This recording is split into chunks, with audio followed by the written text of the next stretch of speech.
So good morning, everybody. My name is Nate Fryer. I'm an associate professor, research professor of national security studies at the U.S. Army War College's Strategic Studies Institute. I'm grateful for the opportunity today to chair the panel Rebalancing Between Defense, Diplomacy, and Development. Today's panel proceeds from a single animating question, in my opinion. Have the aspirational efforts of the current administration to, quote, demilitarize American foreign policy, or at a minimum reduce the military profile of U.S. foreign policy succeeded? There are naturally a host of other connected questions that I believe our panelists will clearly take on as we proceed. However, as the chair, I'd offer the following quick insights to set up the discussion. First, there's clearly an appetite for less U.S. involvement in direct combat operations, given 15 years of persistent military operations in the greater Middle East. That goal, however, also runs up against mounting insecurity in the aforementioned Middle East, Europe, and the Asia-Pacific region, matched with a little bit less tangible but no less impactful emerging conflict in the cyber domain. Thus, there is a new and obvious tension that exists between an aspirational rebalance that is largely connected to the scars of our recent past and the exigencies of current and future challenges to security that appear to call for a little bit more new military activism. So this panel has a tall order. There's a great deal of tension out there in the questions related to this issue, and I look forward to hearing their insights as we go along. So, without further ado, let me introduce my panel mates, and then I'll make a few administrative remarks just to make sure we're all on the same page. First, the panel itself. To my left is Dr. John Denny. John is a professor of national security studies at the Strategic Studies Institute and a veteran strategic advisor to senior military leaders in Europe. To John's left is Ambassador Dan Shields. Ambassador Shields is currently the senior U.S. State Department representative at the United States Army War College. He holds the rank of a minister counselor in the State Department, and until his 2014 arrival in Carlisle, Ambassador Shields was U.S. Ambassador to Brunei Darussalam. And then to the ambassador's left is Dr. Chris Mason. Chris is a professor of national security studies at the Strategic Studies Institute, a colleague of mine and John's as well, and he's also a former Foreign Service officer for the United States State Department, most notably as the leader of a provincial reconstruction team in Afghanistan. So let me make a couple of quick announcements, and then we'll proceed. First, for the virtual audience that's out there, welcome, first and foremost, and that includes those who might be watching this event in their seminar rooms in the building itself. You can tweet questions to the hashtag rebalancing. So please feel free to go ahead and do that, and those questions will be passed on to me as we go along. And then finally, a disclaimer. All the speakers here on the podium are employees of the United States government, and therefore all opinions that they render at this time are theirs and theirs alone, and do not necessarily represent those of the United States Army, the State Department, or any official U.S. government organization. And without further ado, I'll turn it over to my colleague, John. Nate, thank you very much. My name is John Denny. I'm a research professor, as Nate mentioned, at the Strategic Studies Institute. I want to thank Nate for moderating, as well as Ambassador Shields and Dr. Mason for participating. And I also want to thank the School of Strategic Land Power, the schoolhouse here at the War College, for helping to facilitate and arrange for this noontime lecture. This noontime lecture is really built to provide feedback to, or in reference to, a monograph that I recently published entitled The Real Rebalancing, American Diplomacy and the Tragedy of President Obama's Foreign Policy. I'll put a quick plug in for that. I've got it here. Those of you in the room can find hard copies in the back of the room. Those of you watching on the internet or in seminars, you can download it if you'd like. It's available on the SSI website, that is www.strategicstudiesinstitute.army.mil, and you can get that for free, like all of the SSI and War College publications at our website. So the title of the monograph focuses on what I call the real rebalancing, and that's a reference first to what has been described as President Obama's signature foreign policy achievement of the last several years, and that is this rebalancing effort to the Asia-Pacific. In my view, though, that rebalancing effort has really been ongoing, preceding the formal announcement of it back in early 2009. I think evidence shows that the U.S. has been paying more attention to, spending more effort on, devoting more resources to the Asia-Pacific perhaps at the expense of Europe and the Middle East, over the last, let's say, 15 or 20 years, those major wars Nate mentioned notwithstanding. So to my mind, the real rebalancing, though, that has been evident in the administration's foreign policy has been this effort to shift from an over-reliance, its perception, on defense and toward greater reliance in diplomacy and development as tools in our foreign policy. Now, why do I make that claim? Well, I look to three sources. First and foremost, the rhetoric that the administration engages in. And here I'm talking about senior members of the administration, the president, secretaries of state and defense. So I'll just give you one example.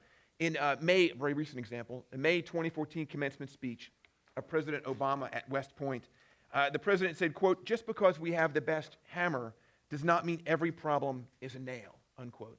And we see similar kinds of things being said by Secretary of Defense Hagel, his predecessor Secretary of Defense Gates, and of course by Secretaries of State Kerry and Clinton, all using this same kind of language about rebalancing from over-reliance on the military as the primary tool in foreign policy toward greater emphasis in defense, in diplomacy and development, Now, the second source for this, I believe, is in terms of the strategies that the administration has promulgated. So, for example, we can look to the 2010 National Security Strategy, which called for all elements of American national security policy to be, quote, balanced and integrated, unquote. We can also look to the first QDDR, that is the Quadrennial Diplomacy and Development Review, promulgated in 2010, modeled on the Defense Department's QDR, the Quadrennial Defense Review Report, and also a document like the QDR meant to drive priorities and budgeting and objectives that the State Department would pursue, but also a clear signal that the administration was going to try to put diplomacy and development on the same level with defense. And then most recently, I draw your attention to the 2015 National Security Strategy, which called for a more balanced approach in U.S. national security. Now, finally, the third source I'd look to are the actual policies the administration has put into place. Most obviously, the administration has sought to end major American involvement in Iraq and Afghanistan. We also saw in 2011 what was termed, sometimes derisively, as leading from behind in Libya. The administration has only very recently, reluctantly, gotten involved in Syria. The Iran nuclear negotiations, which came to fruition this year, were also an example of this. Even the reliance of the administration on drones, signaling the intent or a desire to move away from perhaps larger forms of intervention on the part of the military or with the military. And then finally, an example I would cite is the reluctance on the part of the administration to provide any more arms to Ukraine, to the government of Ukraine in its struggle with Russia and separatists in eastern Ukraine, preferring instead to rely upon diplomacy and sanctions. Now, the question, of course, this raises is whether or not the stool, if we think of American foreign policy as a stool with three legs, defense, diplomacy, and development, whether that stool's been rebalanced, whether the administration has succeeded in this effort. To my mind, generally the evidence points to no. Certainly there have been examples of success. The most notable one, I think, is what the administration has done with regard to Iran. Slow, painstaking diplomacy resulting in really a victory for the administration and for U.S. national security. But I think the bulk of evidence argues against a rebalanced American foreign policy. And I would cite three examples here. First and foremost is spending. The Defense Department continues, of course, in its budget to dwarf the funding that we devote in the U.S. to what we term international affairs. And that's been a long-standing trend. We began to see a downturn in defense and an upturn in international affairs spending in the 2009-2010 timeframe. That's now ended. Those trend lines are now leveling off. And again, defense spending dominates. Secondly, I'd point to the authorities that are available to the Department of Defense. And specifically, I'd cite the example of train and equip authorities. Typically, this has been an area dominated by the State Department, which then provides guidance to the Department of Defense to implement. That division of labor has made sense. It's held true since about 1961. But we've seen over the last almost 10 years now a gradual but steady chipping away by the Defense Department, along with support in Congress, at those authorities, to the point now where DoD has received permanent authority to train and equip under what previously was known as Section 1206, now Section 2282. And so we see an example of this being made permanent now, not fading away with our involvement in major wars. And then third, I would point to this more subjective sense among academics, policymakers, practitioners even, that whole of government solutions implemented by the U.S. over the last 15 or 20 years have generally failed. One analyst labeled U.S. whole of government efforts in Iraq, Afghanistan, Haiti, Bosnia, Kosovo, and Somalia as, quote, difficult, frustrating, and costly. As a result, policymakers at both ends of Pennsylvania Avenue, that is in the Congress and in the executive branch, have tended now to look at the Department of Defense as the most effective agency for implementing our national security policy. And that seems to be a trend that's going to continue. So what are the implications of this? I think that the implications are pretty significant, first and foremost, for the military. So that's what I focus on in the monograph. And sticking with my theme of list of threes, I'll give you three implications for this. First, it seems to me that the military is going to continue to be handed these kinds of tasks. And so the military has to prepare for these messier, less than state-on-state, interstate war. It needs to embrace more wholeheartedly this mission of security cooperation. Now, we've seen some evidence of this. For example, in 2014, the Army added engagement as a seventh warfighting function. That's a significant institutional adjustment for the Army, which has historically looked at security cooperation, train and equip missions as detracting from readiness and from the warfighting functions. The Army's now beginning to embrace that. But I think there's lots of room for improvement here. For example, in terms of doctrine, in terms of acquisition policy, our personnel policies, this institutional embrace of the security cooperation is not complete yet. And we have lots of room for improvement there. Secondly, I think we need to see within the military a better sense of where and when security cooperation tools are going to be most effective. We have some examples of some pretty significant failures. At least that's the popular perception, even among academics now. In, for example, Iraq and Afghanistan, my colleague Chris Mason has recently written a book about this topic, specifically on the Afghan war and what obstacles the U.S. faces there. But there are other successful examples over the last couple of decades, specifically in Colombia and in the Philippines. So we need to look at what are the variables that can indicate whether we're going to find success, most likely, or failure in these kinds of security cooperation missions. That's not rocket science. There's plenty of evidence now and lots of research on where and when this is going to work. Now, finally, if we're able to determine where and when our security cooperation tools are going to work, the best military advice on that topic may still be ignored or overlooked by policymakers, right? There may be other political imperatives that will supersede perhaps this assessment of whether our security cooperation tools will work or not. If that's going to be the case, then the military needs to be prepared for missions that it may not be properly structured, organized, or even trained to handle. That's going to require a lot of adaptation and growing pains early on. We saw an example of this in the case of Iraq most recently. So to sum up, the military is often criticized for fighting the last war, right? Not being able to look ahead and anticipate what's coming down the pike. I think that is not the case now.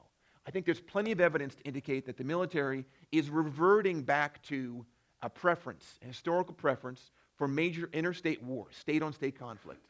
But my sense is that we're unlikely to see that. And the more likely tasks that will be handed to the military are going to be these messy, less than state-on-state war. And so in that sense, I think the military needs to prepare for a future that is not terribly unlike the very recent past. Thank you very much. Great. Ambassador Shields. Okay, thank you. I'd like to lead off by thanking Professor Denny for writing his monograph, which I think is a real service to the debate in the national security community. I really don't think that we've paid enough attention to this question of how diplomacy and development and defense interrelate with each other, and whether we do have the proper balance in that stool. And the thing that I really enjoyed about the monograph is that there are aspects of it with which I strongly agree, other aspects with which I disagree. And so I think that will create very good conditions for a useful discussion today.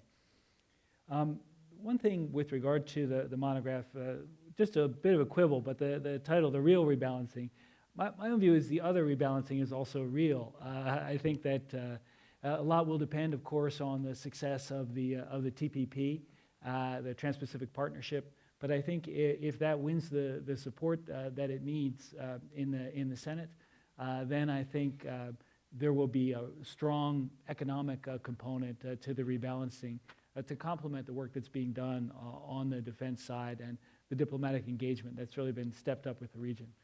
But that's really another discussion. Let's use rebalancing in the sense that Professor Denny was talking about it today in terms of a rebalancing for diplomacy.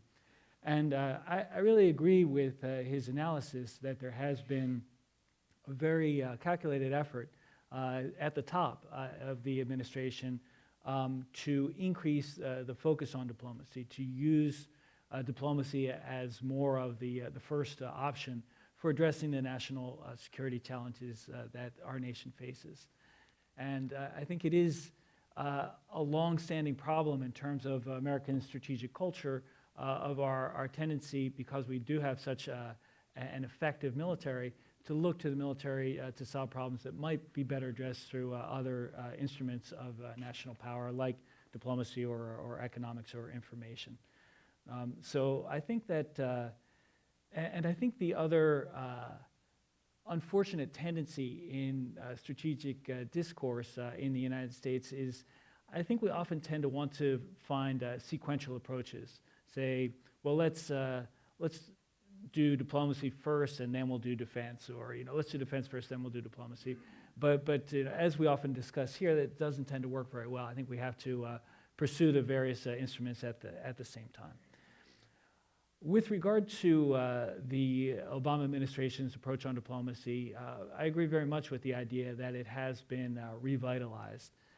As Professor Denny talked about, the Iran nuclear deal, I think, is perhaps Exhibit A in that effort. But there are other things like the outreach to Cuba in the realm of economic diplomacy, the Trans-Pacific Partnership. And then the one that I would like to talk about most today, just because it's timely, is the efforts that the administration has made with regard to Myanmar and or Burma. My own background tends to be in the Asia-Pacific region, so that's the one that I think most familiar with, and where I can really see the impact of the administration's emphasis on diplomacy. There are several caveats that I need to put forward first before talking about the Myanmar as a success for American diplomacy. The first of which is there's still a long way to go before declaring success in Myanmar. Aung San Suu Kyi, for example, cannot, under the constitution that's in place, serve as the president. And there are a lot of ethnic and religious tensions that remain in that country. And second, with regard to the positive things that have been accomplished there, it's the people on the ground there who have been working for them, starting with Aung San Suu Kyi and her party, but also the former military regime. That I think they all deserve some credit for moving their country in a positive direction.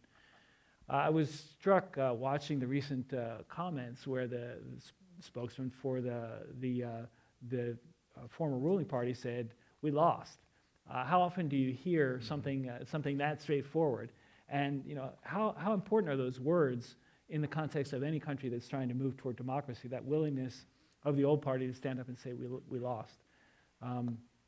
So with those qualifiers, that still a long way to go in Myanmar, and that any credit for the positive change goes mainly to the people on the ground there, I do think that we can legitimately say that U.S. diplomacy helped enable the positive changes that we are seeing in Myanmar. I recall when I was the Deputy Chief of Mission at our embassy in Singapore from 2007 to 2010, the constant refrain that we heard from the Singaporeans was about the United States is neglecting Asia, the United States isn't paying enough attention. And a lot of that focused on our perceived neglect of the relationship with Burma or Myanmar. it's ironic because I don't think that criticism was completely fair. There was a lot that was going on, even at that time, with regard to the U.S. Engagement with the Asia-Pacific region. But clearly, when we could seriously engage 9 of the 10 ASEAN countries, but not the other one, it really put a limit on our ability to work effectively with ASEAN as an organization. When I finished my assignment in Singapore, I had about a year as a director for the office that covers mainland Southeast Asia.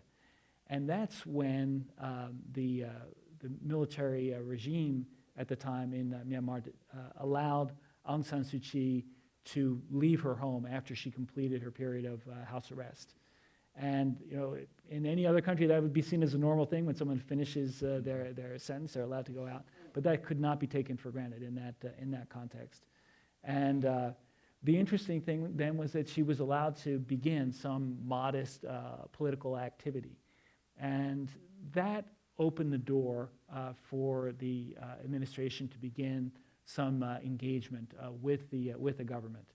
And the key point was that we were also talking to Aung San Suu Kyi, and we had her support for engaging and her encouragement to engage. So that, I think, is what made possible this level of engagement. It could not have happened without Aung San Suu Kyi. But as a result of that kind of diplomatic engagement, I think we've really managed to help unlock a door in terms of the region. Again, Myanmar, Burma was the outlier. It was preventing us from engaging ASEAN the way that we need to advance the U.S. rebalance to the region. Once we could talk to the government that was in place, we could promote the kind of changes that we wanted.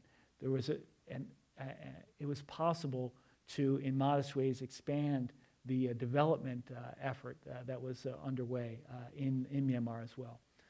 So this enabled us to help promote the kind of internal change that we wanted to see in the country.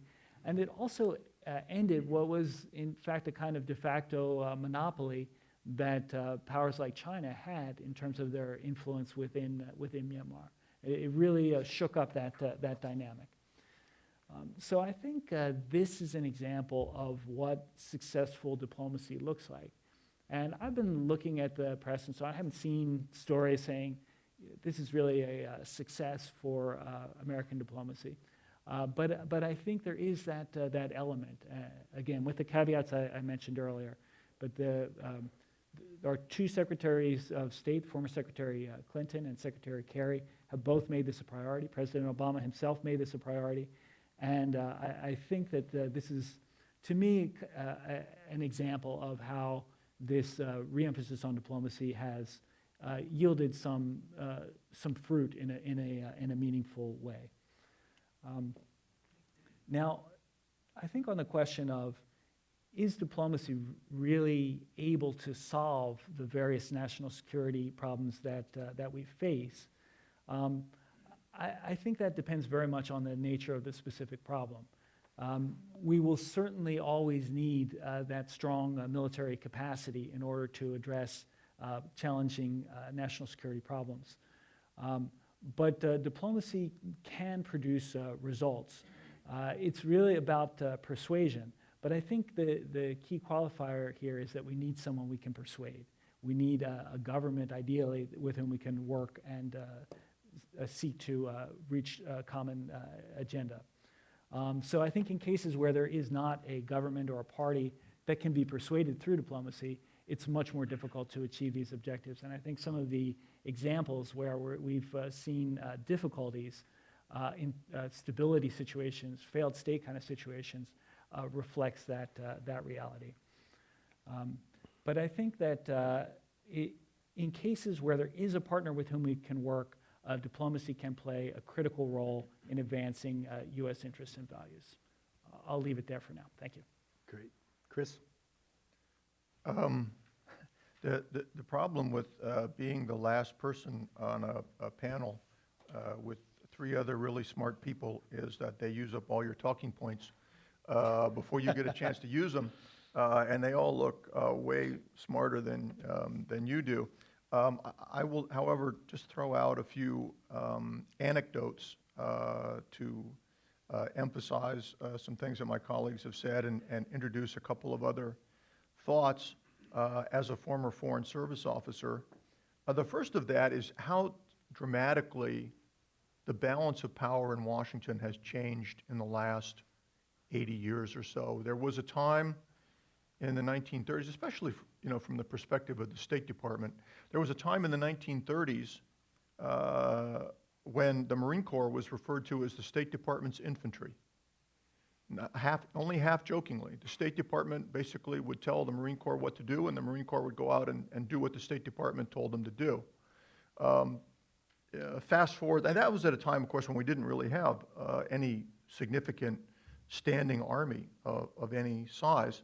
I think we saw a gradual shift in power inside the Beltway, beginning with World War II, naturally. But it speeded up with Vietnam, and I think it really went into overdrive with the second Bush administration. I think significant parts of that, the driving force behind the change there, of course, was after World War II. We for the first time, had a large standing army, and then after Vietnam, we had an all-volunteer army, both of which have, I think, significantly changed the way the United States deals with the use of power internationally in a strategic sense. Fast forward from the State Department's infantry to 2005, when I arrived in Afghanistan to be the State Department officer on a PRT.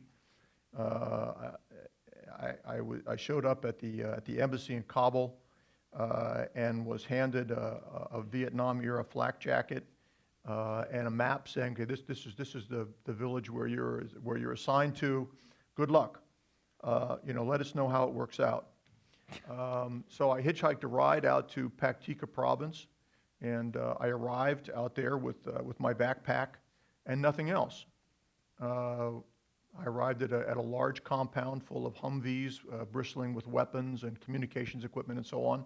And the State Department arrived, there were 12 of these operational elements. We had a giant self-licking ice cream cone in Kabul, 1,000 people basically inside a giant compound who sat around talking to each other.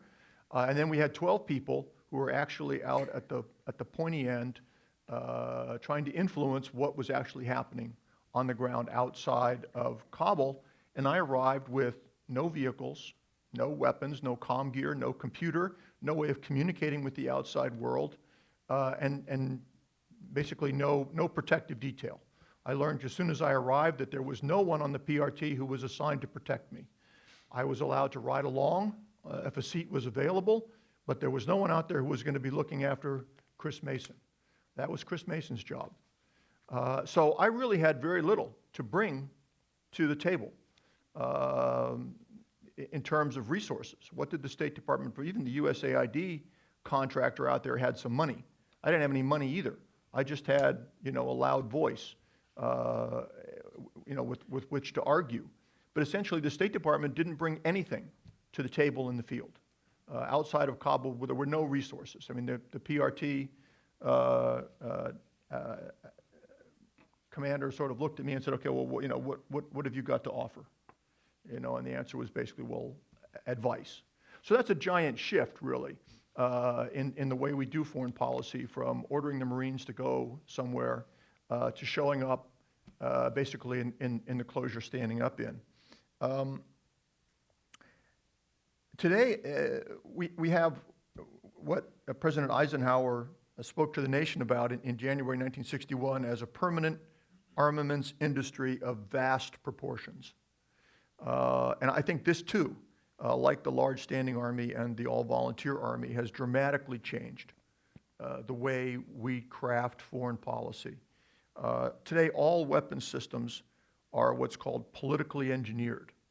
Any weapons system today, before they even propose it, has been designed to have a component built in virtually every every congressman's voting district.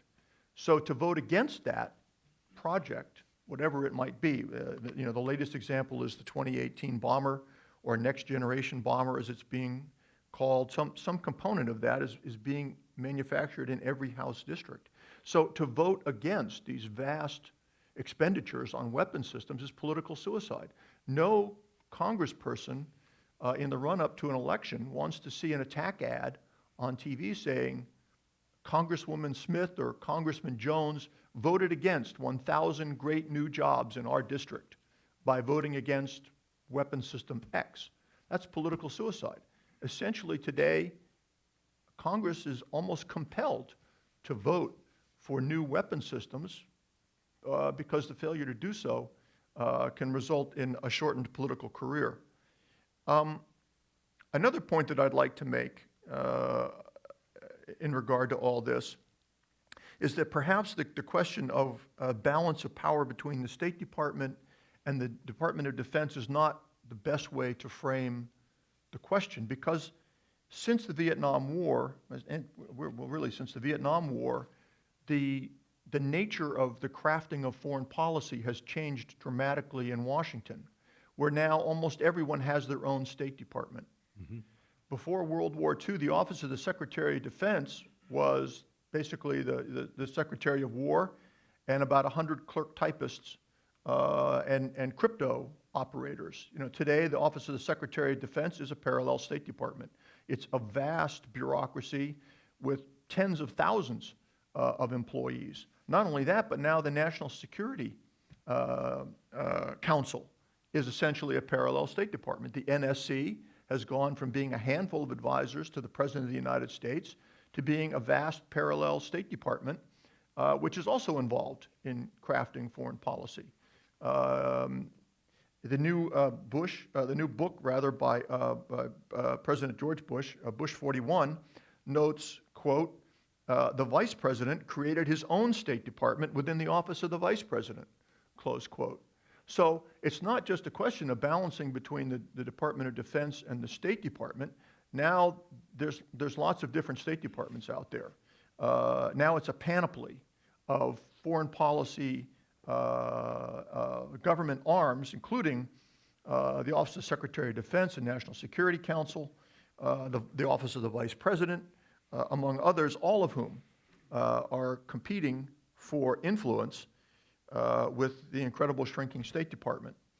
The State Department, I think, is not really contested when it comes to things like negotiating fishing treaties and things of that nature, but when questions of policy arise in which the use of military force is contemplated, then then there's this 900-pound gorilla in the room,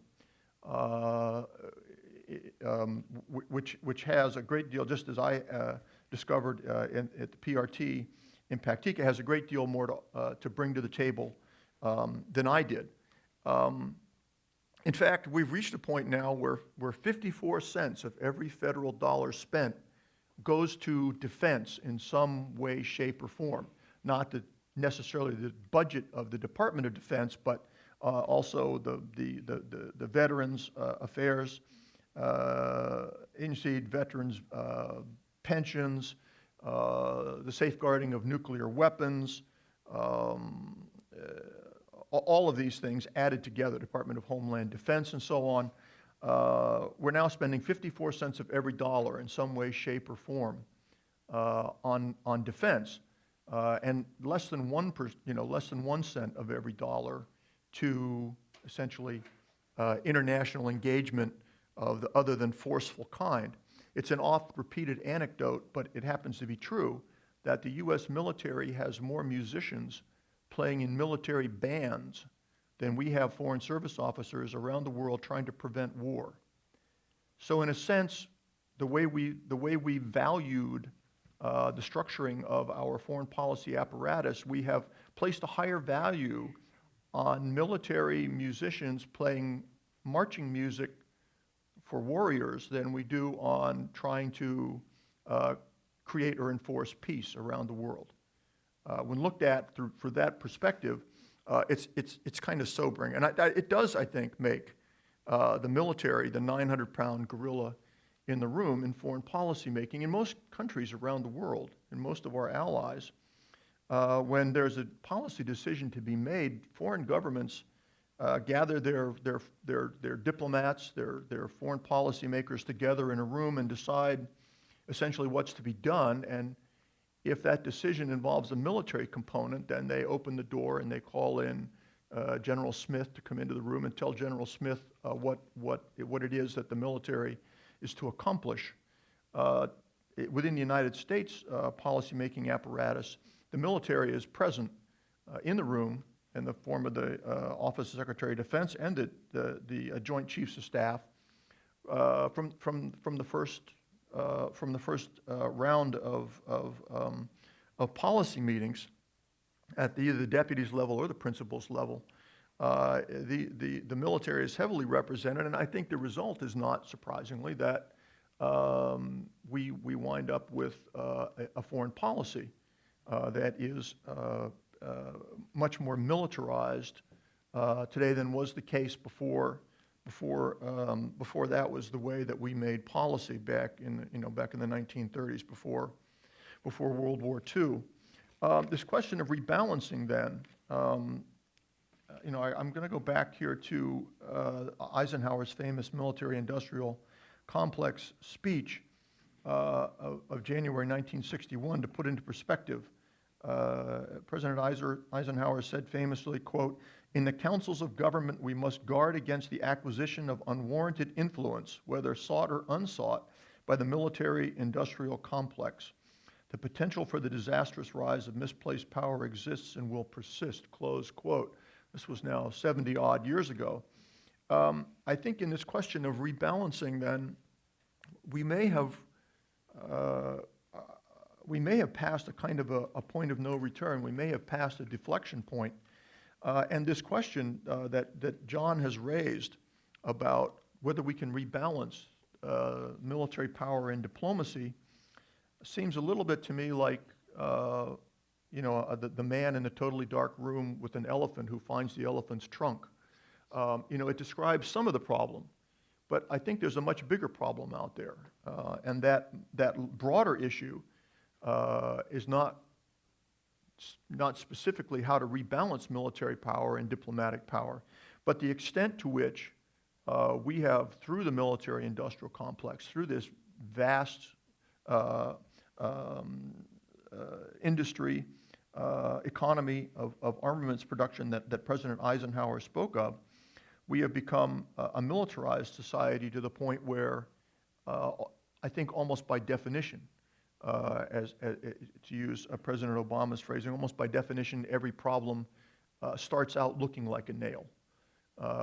And when you're spending 54 cents on the hammer and less than 1 cent on all the other tools in the toolbox, that hammer looms really large. So those are the only thoughts that I would just throw out there in addition to what you gentlemen said. In conclusion, I think that it's a bigger problem. It's a bigger issue for discussion than rebalancing the State Department versus the DOD. I think it's a question of the extent to which we are going to continue to militarize the creation of foreign policy and look to this military-industrial complex for solutions to whatever the problems might be. Great, thank you. So look, I got a couple of administrative points I want to make, and then we're going to get to our questions. First, if you joined late out in the virtual world out there, the entire event is actually being recorded.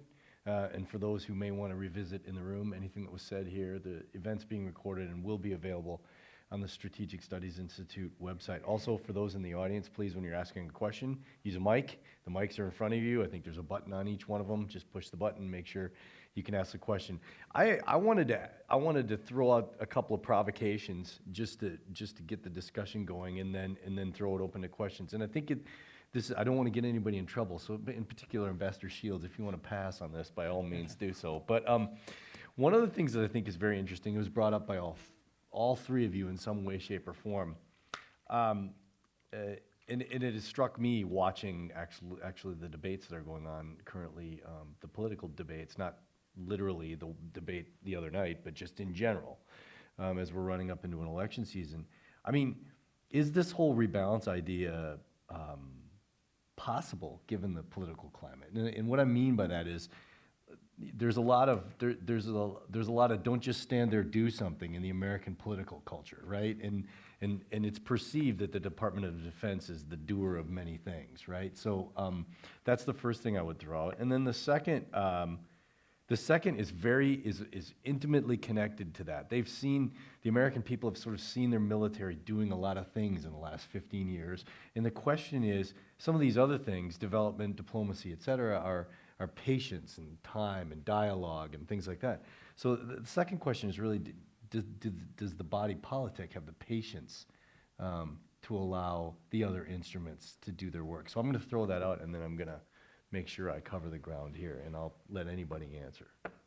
My sense is that that it is possible in our culture to do this. I mean, the greatest example of that most recently is, of course, the Obama administration with regard to, I think, Syria, although that may be an example that may be switching, maybe shifting on us as we speak. But Iran, certainly, right? I mean, there's great pressure on the administration from its political opponents in Congress to be more aggressive, to sort of short-circuit the diplomatic effort that was underway. But it's taken a great deal of political capital, political courage, and I think we see the evidence for that in declining support, perhaps, for the president and his handling of foreign affairs right now, on the part of the American body politic. So it's possible in our political culture, but it's incredibly difficult and challenging. We have a great history in this country of seeing our two political parties beat each other up over who can be the most hawkish. In the Cold War, it was, are they being too soft on communism? Since 9/11, it's, are they being aggressive enough toward international terrorism and our potential adversaries in the form of China and Russia? And so we continue to have this political dynamic. It requires a great deal of courage. Great. Anybody else? Yes, I think it's not just possible, but it's necessary. I mean, I think that at the end of the day, the American voters are pragmatic and will look at what means they have to solve the national security problems that the country faces. And I think, we'll see what happens on the Iran deal, TPP, outreach to Cuba, outreach to Myanmar, et cetera. But if these diplomatic approaches can actually solve problems that the American people care about, then I think that they'll support this rebalance to diplomacy. So I think at this point, and I know Professor Denny was being, in a sense, provocative by saying this has already failed, but I think that it's a bit premature to say that, and I think there have been some early successes, and my hope is that people can sustain that and fund it and move it forward. I think change to this equation needs to have two components to it. One of them, I think, is resources. As a Peace Corps volunteer, I learned that it was easy to sit in a college dorm room and talk about the need for world change, but when one person actually got out there into one village in the jungle, you quickly got a sense of just exactly what one person could achieve in terms of change. And my experience in Paktika province on this issue of resources brought home the corollary to let's, don't just stand around, do something, and that was, let's do something even if it's wrong.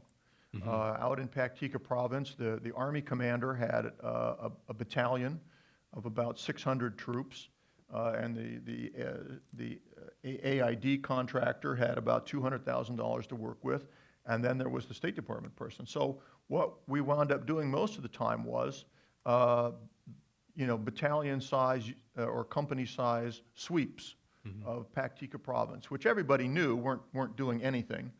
You'd go through the area and sweep it, and you'd leave it, and 24 hours later, the bad guys would be back. But that was where we were spending the time and effort of the 602 people in Paktika province. We were just sweeping around through different districts and leaving. And so because the State Department didn't have any resources, we didn't have anything to bring to the table, nothing at the table changed. So we did something even if it was wrong, and we did it the Army way, because the State Department didn't really have anything else to offer. The other thing I think is necessary is institutional change. When I was in the Navy, It used to be said that the Navy was 200 years of tradition unimpeded by progress. But when I got to the State Department, I realized that the U.S. Navy looked like a garage startup compared to the State Department bureaucracy.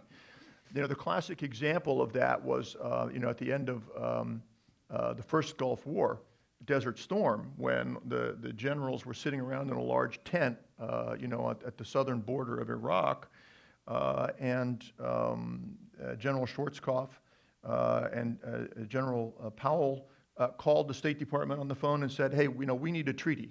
We've got Saddam Hussein coming in here a week from now to sign a treaty for surrender, and what does this thing have to say? You guys are the treaty experts there at State. Give us a treaty. And, the State Department decided, after a week that it would hold a meeting to set up an exploratory committee to consider, what was the nature of treaties, and possibly in 2 months we would have a meeting to discuss what treaties might be. And in the meantime, they're out there in the desert, with the generals coming in, and they needed a treaty. So, like 4 hours before a treaty had to be signed, while the State Department was in the process of standing up an exploratory committee to think about the meaning of the word treaty, General Powell turned to some major and said, hey, write me a treaty. And the major got on the computer and wrote a peace treaty, and that was what got signed.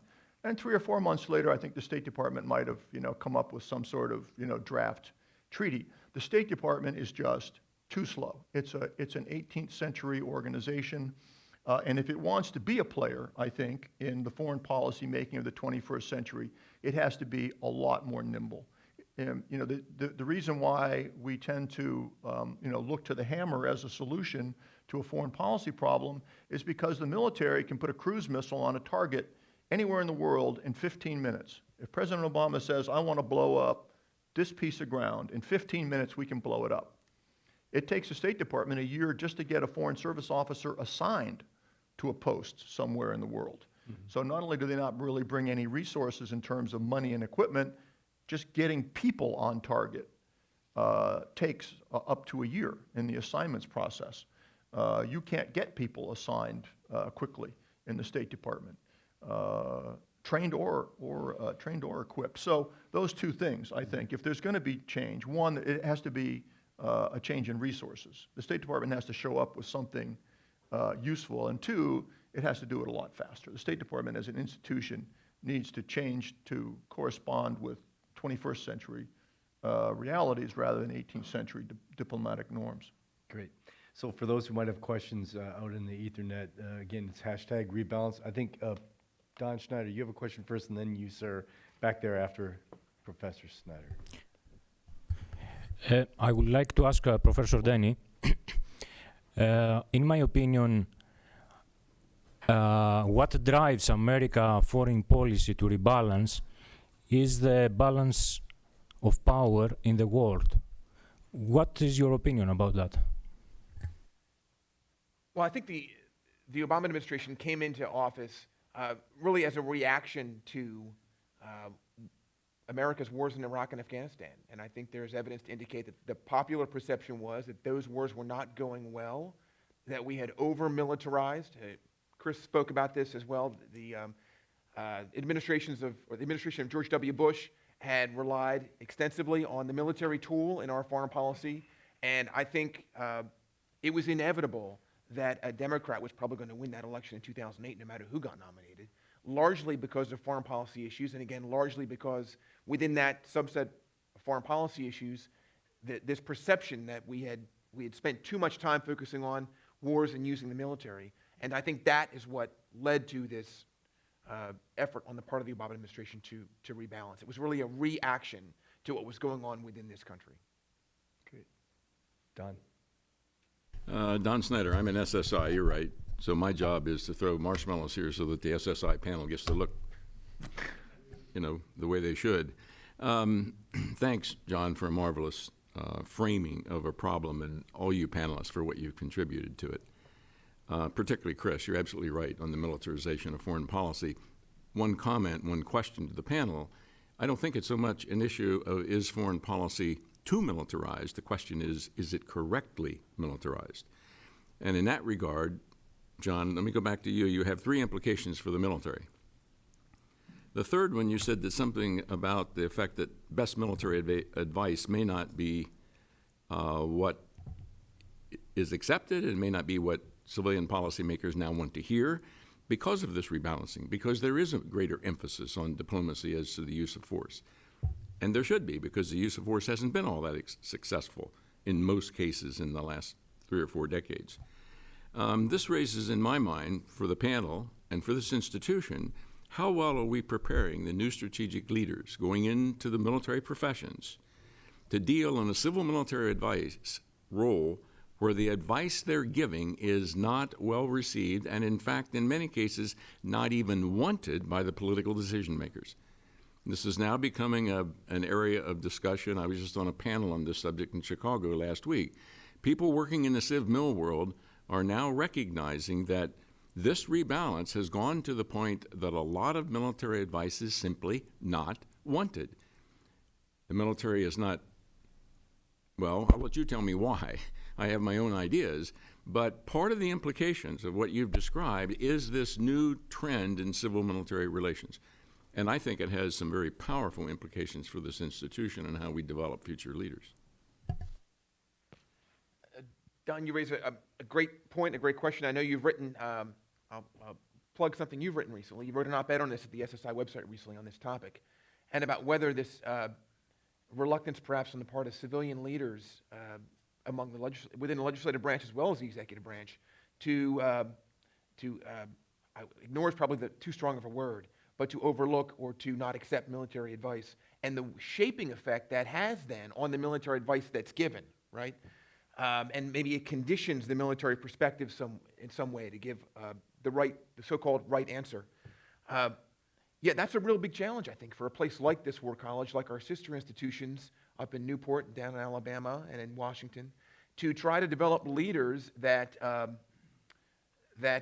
first of all, are capable of giving advice that may not be accepted at face value, may be modified, that have the as I described earlier, but in a different context, the courage, right? I mean, it really requires some fortitude to put forth your best military advice, even if you think it's not what the authorities want to hear. But it also requires adaptive leadership. It requires adaptation on the ground. Because if that advice is not going to be taken, and instead the military is handed one of these messy missions that the military knew quite well was not going to go well, then it requires adaptation. And we saw some good examples of that, frankly, in Iraq and Afghanistan. Of course, the price to be paid is in terms of blood, in terms of our defense budget. You know, I'm thinking of, for example, of this rush we had to build and field MRAPs, and the push that it took on the part of civilians, many of them on the legislative side of this, to push the Pentagon into buying more of these things, to try to adapt to what we were seeing on the ground. So I think that's the role, really a two-pronged role that institutions like this and that professional military education needs to play. That is preparing us to speak truth to power, as it were, and then preparing us to be more adaptive on the ground. You know, we won World War II in 4 years. It took 8 to field the MRAP. Part of the problem with the giant military-industrial complex that we have and the nature of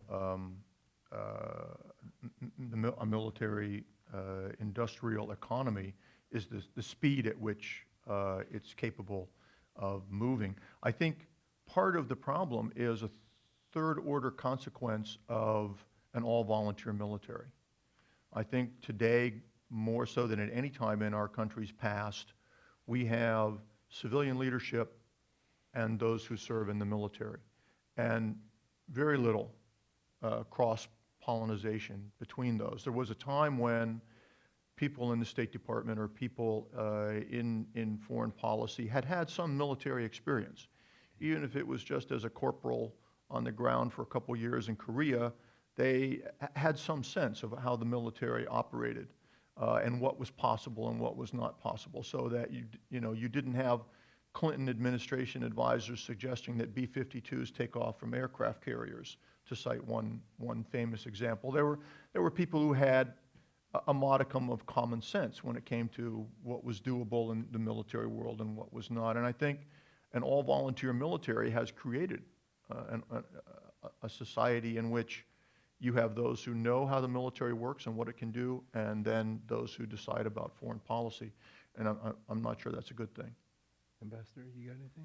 Well, I would just add that on this question of adaptive leadership, I mean, state has to do it too. I mean, going back to your anecdotes, you know, from the previous kind of slow-moving State Department, I'm not saying state today is like a startup, but clearly for state to be relevant and to continue to be relevant, it has to move fast. It has to be able to solve problems in a time frame that's meaningful to the White House and to other leaders. So I think in some areas, state has addressed that. In other areas, it still has work to do.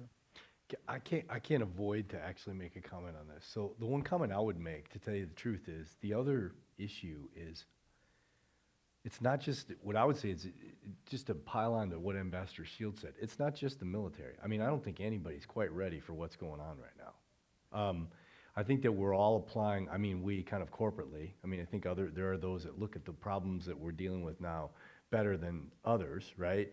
But I think that the institutions are wrong, the structures are wrong, the way we socialize senior leadership is wrong, because we are essentially we are applying, 19th and 20th century institutions led by sort of early millennials and baby boomers against, early Generation X and baby boomers, against things that are profoundly millennial in their character. And we're not ready. We're not ready intellectually to take it on. Yes, sir. Microphone, please. Thank you. Okay. Thanks, Don. The one part of government we haven't talked about, and I think that Nate's comments are very correct there in terms of the institutions and how we need to go and look at that. We need to rethink the 21st century foreign policy apparatus. That we haven't talked about is just a little bit is Congress. This is a difficulty, and as Chris pointed out, Congress is elected because Congress people are elected because they bring jobs to districts, et cetera, et cetera. And how do we overcome that role? Because Congress controls the budget.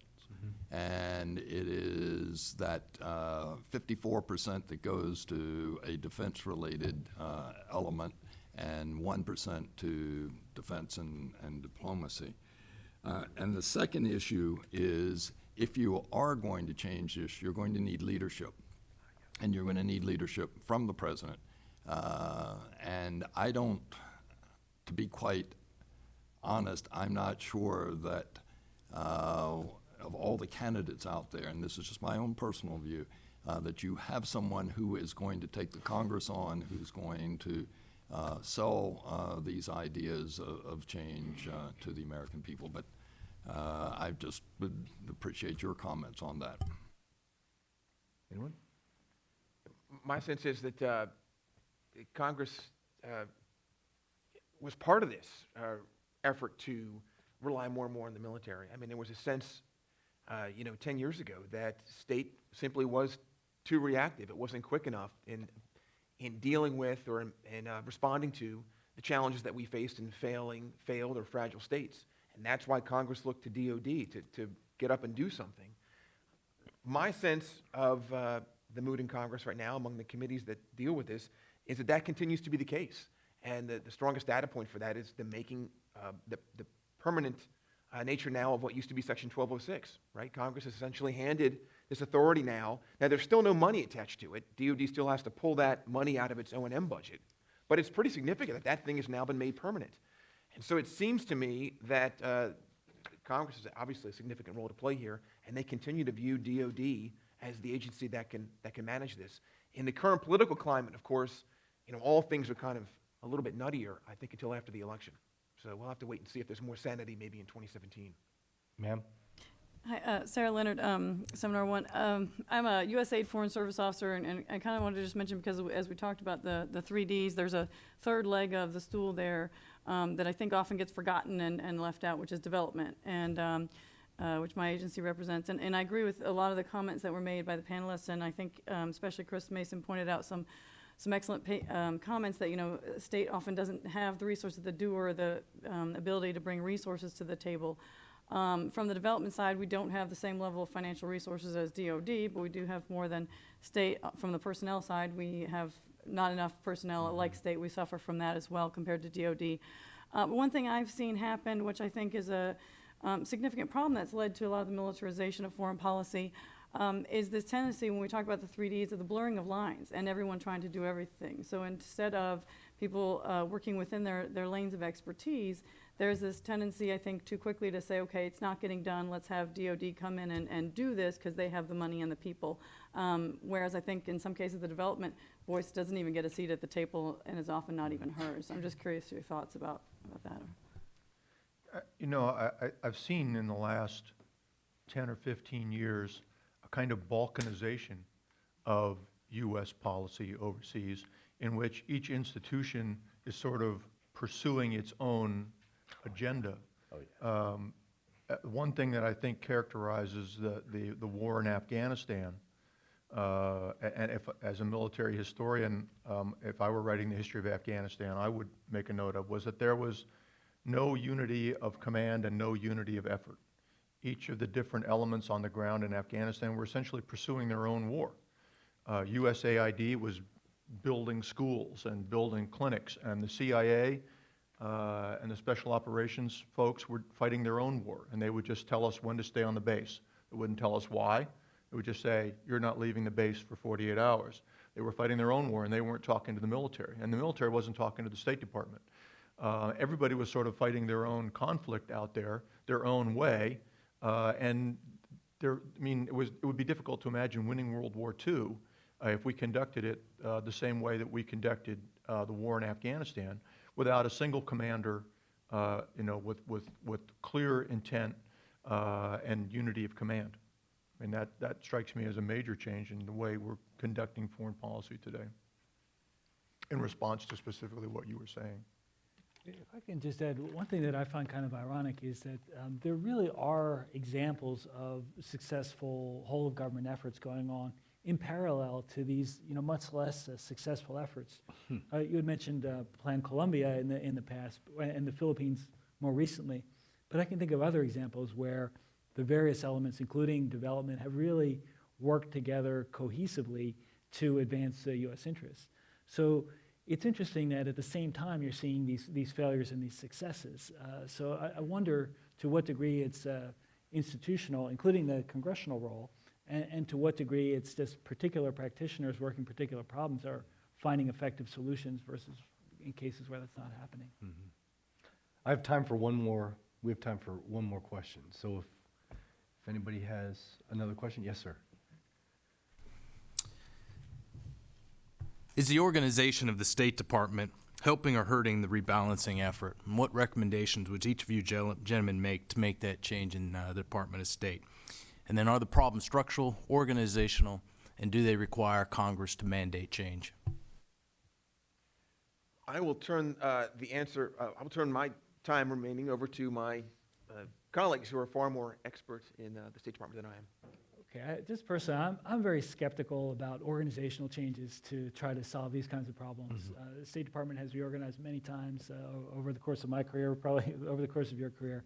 And I just don't think organizational changes tend to be the things that fix this sort of problem. I think that it's much more dependent on the leadership that we have to drive the rebalance to diplomacy forward. I think that former Secretary Clinton and Secretary Kerry have pushed very hard in that direction with the backing from the President, from the White House. I think it's a question of whether their successors can continue that. But I think as long as that push comes from the top, there is a reasonable chance that we'll be able to sustain this effort. Chris? I agree with the ambassador. The only caveat I would make, I think, is within the issue of personnel assignments. Unlike the military, I mean, in the military, you can be told, get on the plane, you're going to Japan, and 24 hours later you're in Japan. The State Department doesn't work like that. There are very few of what are called directed assignments, you pretty much have to volunteer to go anywhere to be sent there in the State Department, with some rare exceptions. Because generally, I mean, if you wanted to go to a war zone and ride around in a Humvee, you probably joined the military and not the State Department in the first place. But I do think that the way that we put specialists on an assignment has to change. And in that sense, the personnel piece of the organization has to change. It can't take 2 years to identify a Pashto speaker at the embassy in Seoul and eventually, get that person downstream 2 years later to Afghanistan. We have to have a way to get the right people on the right assignment, whether that's with directed assignments or, a much less voluntary way of approaching personnel. But I think you're right in terms of institutionally, but the one exception I might make to that is getting the right people on target much faster. Great. Well, look, that wraps up our event for today. I want to just make one quick announcement and then thank our panel. We'll have a similar live, publicly viewable event next Thursday from 2:45 p.m. With Dr. Sven Biskop of the Royal Belgian Institute for International Relations. He's going to discuss the European Union and its future security strategy. So we highly encourage anybody who's interested in either tuning in from a distant station or actually being here live to do so. So without further ado, I would like to thank the panelists with a round of applause. Thank you.